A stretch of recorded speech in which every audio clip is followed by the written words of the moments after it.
होशंगाबाद में इस वक्त मौजूद है। वैभव के पास चलते हैं क्योंकि अब लगभग 1.5 घंटे का वक्त बचा है जब वोटिंग जो है वो खत्म हो जाएगी। ऐसे में अभी तक का वोट प्रतिशत क्या है? जो 6 स्थानों पर चुनाव हो रहे हैं, आज मतदान हो रहे हैं, इन सबसे ज्यादा होशंगाबाद में ही। होशंगाबाद में करीबन 8 विधानसभाएं कह रहे हैं कि जो भरोसा दिलाया गया था हमको भारतीय जनता पार्टी के द्वारा कि बोनस दिया जाएगा गेहूं पर, वो वादा पूरा नहीं किया गया। लेकिन उसके बाद भी उन्हें बीजेपी पर भरोसा है। वहीं कांग्रेस की ओर से संजय शर्मा है जो कह रहे हैं कि बीजेपी ने विधानसभा चुनावों के वक्त जो वादे किए थे उन वादों को पूरा नहीं किया गया।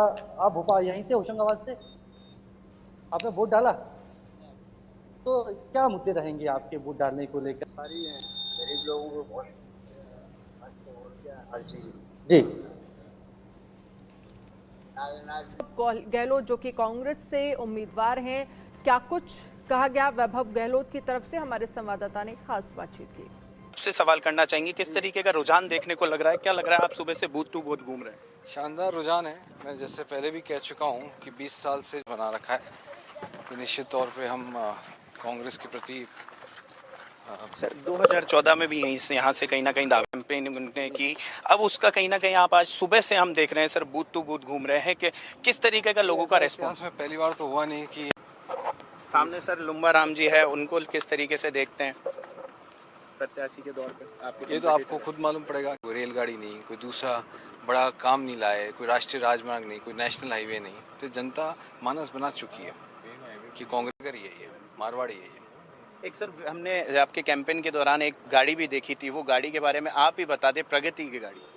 प्रगति नहीं जी, जो तरक्की रोकी भी पड़ी है 20 साल से, उस तरक्की को हम अब आगे लेके जाएं। जी बिल्कुल, ये थे हमारे साथ चल रहा है और भारी मतों के साथ जीत हासिल करेंगे। कैमरा पर्सन मनोज शर्मा के साथ मैं प्रशांत यादव। तो देखिए वैभव गहलोत को आपने ये कहा गया कि देखिए जो तमाम प्रगति रुकी है, जब प्रगति एक्सप्रेस को लेकर हमारे संवाददाता की तरफ से सवाल किए गए तो उनकी तरफ से ये कहा गया कि जो जालौर की सालों से प्रगति रुकी है, अगर हम यहाँ पर आते हैं चुनकर तो प्रगति को आगे बढ़ाएंगे और यहाँ पर विकास करेंगे। और इन सब के बीच वो भी तस्वीरें हम आपको दिखा रहे हैं जहाँ पर आप देख सकते हैं तमाम वीवीआईपी जो हैं वो आज सुबह से ही वोट डालने के लिए पहुँच रहे हैं। अजय जांडियाल सामने निकल कर आ रही है। अब दूसरे फेज का चुनाव है, एक सीट पर वोट जो है वो डाले जा रहे हैं आज। जम्मू जिसका नाम है, क्या देख रहे हैं, लोगों के मन में क्या है और क्या समीकरण यहाँ पर नजर आ रहा है? देखिए बिल्कुल आज दूसरे चरण में जो है जो जम्मू कश्मीर की जम्मू पार्लियामेंट्री कॉन्स्टिट्यूंसी है वहां पर चुनाव हो रहे हैं। और सबसे जो सुखद तस्वीरें मैं कहूंगा, क्योंकि आप देखिए कि 4:30 हो रहे हैं और उसके बावजूद भी यहां पर पोलिंग स्टेशन पर लंबी लंबी कतारें वो दिखाती हैं कि लोग जो हैं वो बड़े तादाद में वोट डालने के लिए निकले हैं और अपने हक का इस्तेमाल करके वो चाहते हैं कि अपने एक ऐसे नुमाइंदे को चुनें जो उनके इलाके के काम कर सके, उनके मसले जो हैं उनको सुन सके। अब लोगों से ही बात करके जानने की कोशिश करते हैं कि आखिरकार लोग जो हैं क्या सोचकर वोट डालने के लिए आए हैं। लोग कोई नुमाइंदा बेहतर चुनना चाहते हैं या फिर चेहरे को देखकर जो है वोटिंग हो रही है। लोगों से ही बात करते हैं। क्या लगता है आज आप वोट डालने के लिए आए हैं, क्या मुद्दे हैं जो जिसको लेकर आप वोट डालेंगे आज? किन मुद्दों को लेकर जो है आप वोट डालेंगे आज? क्या मुद्दे हैं जिसको लेकर वोट डालेंगे? मसले क्या हैं आप लोगों के? मसले साफ सुथरा होने चाहिए। तो आप जिस तरीके से आप देख रहे हैं, कुछ और लोगों से बात करेंगे।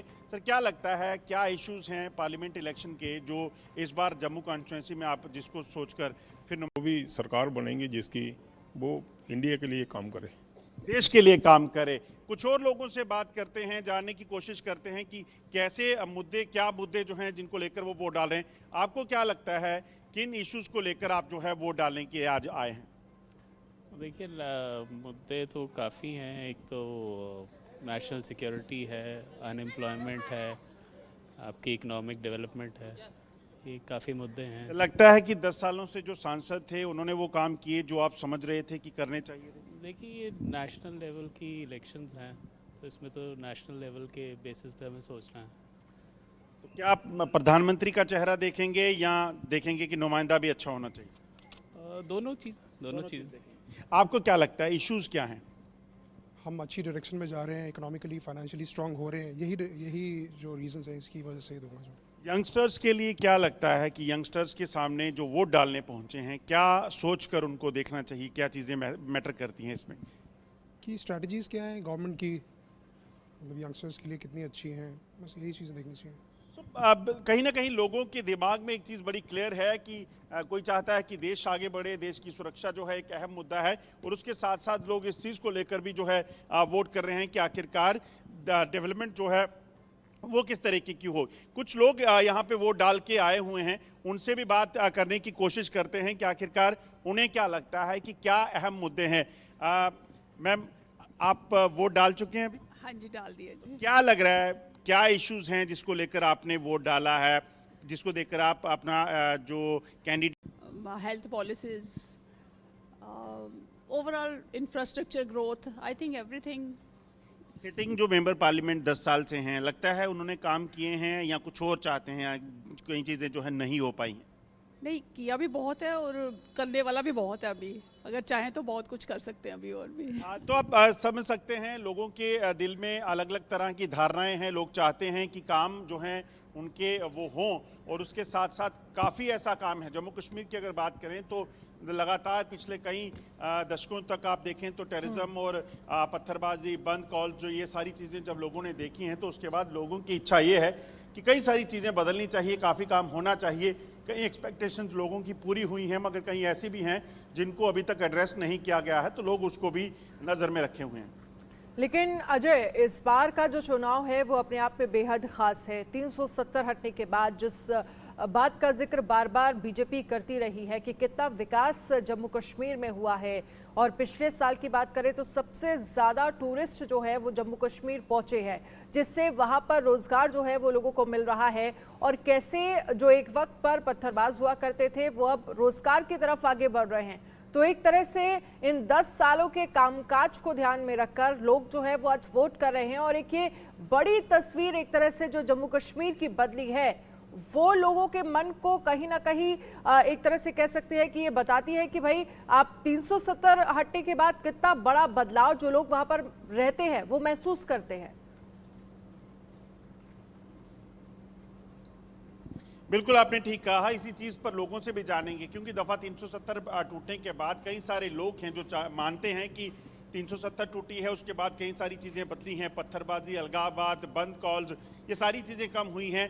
मगर कहीं ऐसे भी हैं जो जिन्हें लगता है कि शायद स्पेशल स्टेटस जाने से लोगों को नुकसान भी हुआ है। कुछ लोग यहाँ पर हैं। सर, आपसे जानना चाहूँगा, वोट डालने के लिए पहुँचे हैं आप भी, क्या चीज़ें हैं, क्या इश्यूज़ है जो नज़र में रखेंगे वोट डालते समय, नुमाइंदा कैसा चुनेंगे?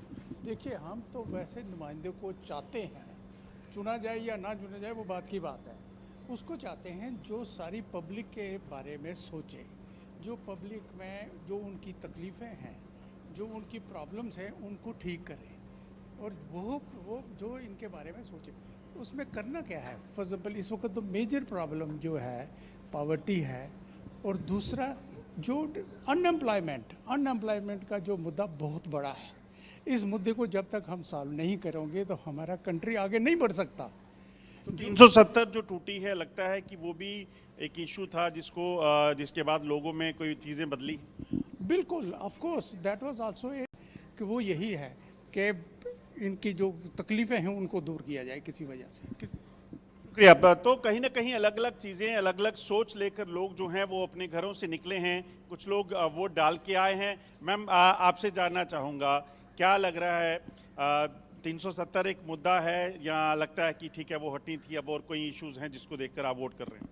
नहीं, बहुत अच्छा हुआ। ये जो भी सब हो रहा है बहुत ही अच्छा हो रहा है, डेवलपमेंट ही हो रही है, और हर फील्ड में वो अच्छा ही कर रहे हैं। जैसे रोड्स, हाईवेज वगैरह सब बन रहा है, स्मार्ट सिटी बन गई जम्मू, और क्या चाहिए। तो लगता है कि आप समझते हैं जो सिटिंग कैंडिडेट हैं वो बेहतर है?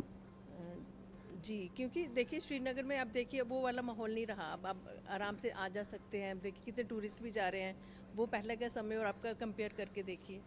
तो बिल्कुल आप देखेंगे कि राय जो है लोगों की बिल्कुल अलग है, और ख़ासतौर पे दफ़ा 370 को लेकर और जो चेंज जो कश्मीर में आया है आतंकवाद अलगाववाद को लेकर, उससे लोग काफ़ी जो हैं मुझे लगता है कि ज़्यादातर सहमत दिख रहे हैं। उनको लगता है कि हाँ ये हुआ है, इसके बाद जो चीज़ें बदली हैं, पत्थरबाजी कम हुई है, आतंकवाद कम हुआ है, ये एक बड़ा ही इंपॉर्टेंट इशू था जिसे शायद ठीक है अजय, आप हमारे साथ रहिएगा। महाराष्ट्र को लेकर अगर बात करें तो 8 लोकसभा सीटों पर आज वोट डाले जा रहे हैं। ऐसे में नांदेड़ से विकास श्रीवास्तव की एक खास रिपोर्ट देखिए। हमारे साथ इस वक्त है नांदेड़ की जानी मानी शख्सियत डॉक्टर सानवी जेठवानी। उन्होंने अभी अभी अपना वोट कास्ट किया है, लेकिन सिर्फ अपना वोट देना ही इनकी जिम्मेदारी नहीं थी, बल्कि इन पे जिम्मेदारी ये भी है कि नांदेड़ के लोग घर से निकलें और मतदान बूथ पर पहुंच के अपने वोट दें, क्योंकि वो खुद इलेक्शन कमीशन की एम्बेसडर हैं। नांदेड़ में हम जो प्रतिशत देख रहे हैं लोगों का, गर्मी की वजह से ऐसा लगता है कि थोड़ा उतना अच्छा रिस्पांस नहीं आ रहा है। किस तरीके से बढ़ेगा, आपको क्या लगता है? शाम होते होते हमें अनुमान है कि ये आंकड़ा जाएगा 60% के आसपास। वैसे आज हमारे यहाँ पे शादी का मुहूर्त भी बहुत बड़ा है नांदेड़ में, तो मेरा अपील उन सभी से रहेगा कि आप दूल्हा दुल्हन की मिठाई खाकर लोकशाही की मिठाई भी खाएं, डेमोक्रेसी की मिठाई इस तरीके से कि एक शाही लगाकर, एक मतदान का बटन दबाकर हम मिठाई खिलाएं, क्योंकि हमारा दायित्व है। हम हिंदुस्तान जैसे डेमोक्रेटिक देश में जब पैदा होते हैं तो जिस तरीके से सांस लेने का हमारा अधिकार है, उसी तरह डेमोक्रेटिक देश में हमारा सांस की तरह हमारा बटन दबाकर लोकशाही में अपना मत देने का भी अधिकार हम रखते हैं। तो मेरी निवेदन है कि जो घर बैठे हैं या इस दूसरे चरण में जहां जहां मतदान है, प्लीज घर के बाहर आए। मैं महाराष्ट्र राज्य की निवडणूक दूत अर्थात मैं ब्रांड एम्बेसडर बोल के काम कर रही हूँ, तो मैंने देखा है कई जगहों पर कि नव मतदाता आ रहे हैं, उन्हें भी बहुत उत्साह है। तो उन सभी को भी अभिनंदन करती हूँ जो आज पहली बार वोट देने वाले हैं। नांदेड़ में गर्मी का है, लेकिन गर्मी से ज़्यादा हमारे आने वाले 5 वर्षों की वर्षा का और छांव का हमें सोचना है। बिल्कुल, मेरा अगला सवाल यही था कि गर्मी तो आज पड़ रही है, कुछ दिनों तक और पड़ेगी, लेकिन आज अगर हम घर से नहीं निकले तो हमारे आने वाले 5 साल जो हो सकते हो खराब हो सकते हैं। आने वाले 5 साल कैसे हो, उसके लिए घर से तो निकलना ही है। लेकिन मैं सवेरे से नांदेड़ के अलग अलग पोलिंग बूथ पर गया हूँ और समहाउ मुझे जो रिस्पांस जो मैं देखना चाहता था वो नहीं दिख रहा। तो ऐसे में लोगों को जागरूक करने के लिए क्या होना चाहिए? आप तो जागरूक करने का काम बहुत दिनों से कर रही हैं, लेकिन आज उस तरीके से रिस्पांस नहीं मिल रहा। एक्चुअली देखा जाए तो सरकार के द्वारा या फिर लोकल जो प्रशासन है उन्होंने बहुत सारी तैयारियां की हैं। पीने का पानी है, वॉशरूम की तैयारियां हैं, बैठने की व्यवस्था है, आपको ठंडा वातावरण बैठने को भी मिलेगा। सिर्फ इतना है कि अगर हम 2 मिनट घर से यहाँ तक आने की जो गर्मी है, इतना अगर हम सहन नहीं कर सकते तो आने वाले 5 साल में कंप्लेन करने का अधिकार भी हमें नहीं है, क्योंकि सरकार चुनना जब हमारी जिम्मेदारी है तो हमारी ये जिम्मेदारी बनती है कि आज थोड़ी सी धूप हो या थोड़ी सी दुविधा भी हो रही हो तो बाहर आए और मतदान करने आए जरूर। ये हमें अपना दायित्व समझकर आना चाहिए। आज जो भी घर पर बैठे हैं, एंजॉय कर रहे हैं, छुट्टी मना रहे हैं, ये छुट्टी नहीं है, मतदान की छुट्टी है। तो मतदाता के रूप में आप सभी लोग जल्द से जल्द घर से निकलें और बाहर आएं। अभी भी हम अपील इस तरीके से करेंगे कि आपको कोई सुविधा नहीं है तो आप ध्यान दीजिए कि हर केंद्र पर हर तरीके की सुविधा का ध्यान सरकार ने रखा है। चाहे वो दिव्यांग हो, चाहे वो किसी भी प्रकार के पेशेंट हो, सभी के लिए सुविधाएं हैं। जी बिल्कुल, शुक्रिया सानवी जी हमसे बात करने के लिए। तो डॉक्टर सानवी जेठवानी जो हमें बता रही कि ये सबकी व्यक्तिगत जिम्मेदारी है कि वो घरों से बाहर निकलें और मतदान केंद्र पर जाकर अपने मताधिकार का इस्तेमाल करें, क्योंकि आज अगर हम मतदान नहीं करेंगे तो हमें अधिकार नहीं रहता कि हम रिजीम से शिकायत कर पाएँ। इसीलिए आज का दिन महत्वपूर्ण है नांदेड़ की जनता के लिए। उन्हें घर से निकलना चाहिए और वोट करना चाहिए। वीडियो जर्नलिस्ट विनोद गुप्ता के साथ विकास श्रीवास्तव, इंडिया न्यूज़ नांदेड़। और पटना से शक्ति हमारे साथ ज्यादा जानकारी के लिए लाइव जुड़ गए हैं। शक्ति, बिहार की 5 सीटों पर आज वोटिंग हो रही है, क्या कुछ समीकरण नजर आ रहा है? और पिछले बार अगर हम फर्स्ट फेज की बात करें तो हमने देखा किस तरह से सबसे कम वोट परसेंटेज जो है वो बिहार से निकलकर सामने आया। अभी 3 बजे तक का कितना वोट परसेंटेज है और अब से 1 घंटे बाद तो वोटिंग खत्म भी हो जाएगी? बिल्कुल, देखिए जिस तरह से वो परसेंटेज की बात करें की तो 500 फीसदी जो है कम वोटिंग हुई थी, लेकिन अब आज सुबह से सेकंड फेज में ही तमाम जो बिहार के 5 सीट थे, लोकसभा सीट है, जहाँ पे वोटिंग हो रही है। उन तमाम जो है पोलिंग बूथों पे जो है सुबह से ही लंबी लंबी लाइनें हमने देखी है और तमाम जो लाइनें थी उसमें महिलाएं काफी बढ़ चढ़ के हिस्सा ले रही है वोटिंग में। और तमाम 5 सीटों की अगर बात करें तो सबसे अहम पूर्णिया का हॉट सीट है। वहाँ पूर्णिया की सीट से जो है आरजेडी और जेडीयू की लड़ाई में जो है कहीं ना कहीं फायदा पप्पू यादव जो निर्दलीय उम्मीदवार है उनको होता दिखाई दे रहा है, क्योंकि जो मतदाता है, जो लोग हैं, कहीं ना कहीं पप्पू यादव पे ज्यादा भरोसा दिखा रहे हैं। और सबसे अहम जिस तरह से तेजस्वी यादव ने भी जो है मंच से कहा था कि जो आप एनडीए को वोट दें या फिर इंडिया गठबंधन को वोट दें लेकिन किसी और को वोट ना दे, तो उनकी नाराजगी पप्पू यादव के साथ उन्होंने कर दिया था कि पप्पू यादव को किसी तरह से वोट नहीं दे। लेकिन जो जनता है, अब देखना दिलचस्प हो जाएगा कि पूर्णिया की सीट को लेकर जो है जब रिजल्ट आएंगे तो क्या कुछ परिणाम सामने आता है। उसके अलावा अगर हम बात करें तो भागलपुर सीट को लेकर भी जो है काफी लड़ाई बनी हुई है। और सबसे अहम उसके बाद बांका का सीट है, क्योंकि बांका के सीट पर जो है 2 यादवों के बीच की लड़ाई है। और जेडीयू के जो सिटिंग सांसद हैं वो 3 बार लगातार जीत रहे हैं, चौथी बार भी उन्होंने फाइट कर रहे हैं। और ये सब उनके विरुद्ध में जो है जयप्रकाश यादव है जो केंद्रीय मंत्री रह चुके हैं और लालू प्रसाद यादव के बेहद करीबी हैं, वो इस बार भी उनके साथ चुनाव मैदान में है। और काफी क्लोज फाइट कहा जा रहा है कि बांका लोकसभा सीट पे चल रही है। और बांका अगर किशनगंज की करें तो किशनगंज जो क्षेत्र है वो मुस्लिम आबादी वाला क्षेत्र है और यहाँ से बिहार की 40 लोकसभा सीटों में से एकमात्र सीट जो है कांग्रेस की जीती थी। तो वो ठीक है शक्ति, बहुत बहुत शुक्रिया तमाम जानकारी के लिए। आगे भी आपसे हम जुड़ेंगे और यहाँ के मुद्दों के बारे में समझेंगे। लेकिन बीजेपी नेता अशोक चौहान से हमारे संवाददाता ने खास बातचीत की है। अशोक चौहान की तरफ से क्या कुछ कहा गया, सुनिए जरा। नांदेड़ का जब भी जिक्र होता है अशोक चौहान का। सूबे के पूर्व मुख्यमंत्री हैं, मौजूदा राज्यसभा सांसद, अब से थोड़ी देर पहले ही वोट कास्ट करके आए हैं। बात करते हैं असर 9 बजे तक का प्रतिशत तो कोई इतना अच्छा नहीं था, कैसे खिलेगा कमल नांदेड़ में? देखिए, मैं कौन सी पार्टी आएगी नहीं आएगी ये जनता के हाथ में है। आज ये सब प्रचार हो चुका है और लोग वोटिंग के लिए जा रहे हैं। उम्मीद करते हैं कि ज़्यादा परसेंटेज होगा तो अच्छा है। अपने डेमोक्रेटिक हक है अपना, उसके लोगों ने वोट करना चाहिए, मेरी अपील लोगों से। आप नहीं आपकी बार लड़ाई में, लेकिन इसी वजह से लोग ये मान रहे हैं कि लड़ाई थोड़ी कम दिलचस्प है। हर लड़ाई में हाजिर रहता हूँ, एक सोल्जर के लिए काम करता हूँ। सियासी समीकरण बदले बदले लग रहे हैं क्या इस बार? आपकी गैर मौजूदगी कांग्रेस में, आपने बीजेपी समीकरण है जो है वो है और मैं एक सोल्जर की तरह लड़ रहा हूँ। तो एक सैनिक की तरह, एक योद्धा की तरह अशोक चौहान जो है नांदेड़ से लड़ रहे हैं। उन्होंने अभी वोट कास्ट किया है और समझाने की कोशिश की है कि किन मुद्दों के आधार पर अब की बार नांदेड़ की जनता जो है वो घरों से निकल रही है और वोट कर रही है। इस बार वो भले ही एक कैंडिडेट नहीं है, लेकिन बावजूद इसके वो अपनी पार्टी के लिए काम कर रहे हैं और लोगों से उनका कनेक्ट अच्छा है, ऐसा उनका दावा है। वीडियो जर्नलिस्ट विनोद गुप्ता के साथ विकास श्रीवास्तव, इंडिया न्यूज। और अब अलीगढ़ से सांसद बीजेपी नेता सतीश गौतम को सुनिए, हमारे संवाददाता ने खास बातचीत की। देखिए, हम सेंट फिलिप्स के बूथ पर हैं। यहाँ पर जो है बीजेपी के सांसद मौजूद है। सतीश जी यहाँ पर वोट डालने के लिए पहुंचे, देखते हैं। सतीश जी, क्या लगता है तीसरी बार आपको मौका दें, इस बार क्या प्रायोरिटी रहेगी आपकी? देखिए, मेरा विकास है, सबका साथ सबका विकास, वो दिखाई देगा जी, वो दिखाई देगा। क्या लग रहा है इस बार जो आपने नारा दिया पार्टी ने, आपकी बार 400 पार जी, क्या लग रहा है होगा ये नारा, ये 400 पार का नारा जो दिया? 4 लाख पार अलीगढ़, वैसे 400 पार। 400 पार। ये थे हमारे साथ अलीगढ़ सांसद सतीश गौतम। पार्टी ने इनको तीसरी बार लगातार मौका दिया और अपना वोट डालने के लिए Saint Philips school Ramgarh road पर पहुंचे हैं। मैं प्रदीप पुंडीर, इंडिया न्यूज, अलीगढ़। और चलिए खबरों में